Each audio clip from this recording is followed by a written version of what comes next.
ഇന്ന് ഇവിടെ നല്ല മഴയായിരുന്നു കേട്ടോ. പോരാത്തിന് കറണ്ടും ഉണ്ടായിരുന്നില്ല.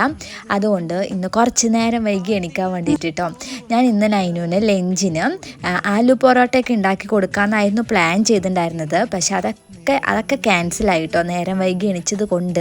അതുകൊണ്ട് ഇന്ന് നമ്മൾ സേമിയ ഉപ്പുമാവാട്ടോ ഉണ്ടാക്കി കൊടുത്തത്. പിന്നെ നേന്ത്രപ്പഴം ഒന്ന് നെയ്യിൽ റോസ്റ്റ് ചെയ്തെടുത്തിട്ടുണ്ട്.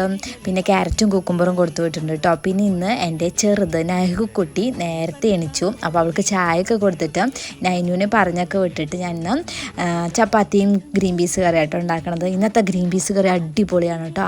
ആദ്യം ഗ്രീൻ പീസ് ഒന്ന് ഉപ്പിട്ടിട്ട് വേവിച്ചെടുക്കുക. എന്നിട്ടൊരു പാത്രം അടുപ്പത്ത് വെച്ചിട്ട് വെളിച്ചെണ്ണ, കടുക്, സവാള, ഇഞ്ചി വെളുത്തുള്ളി പേസ്റ്റ്, പച്ചമുളക്, കറിവേപ്പില ഇട്ടിട്ടൊന്ന് വഴറ്റിയെടുക്കുക. അതിലേക്ക് കുറച്ച് മഞ്ഞൾപ്പൊടിയും കൂടുതൽ മല്ലിപ്പൊടിയാണ് നമ്മളിതിൽ ഇടണത് കേട്ടോ.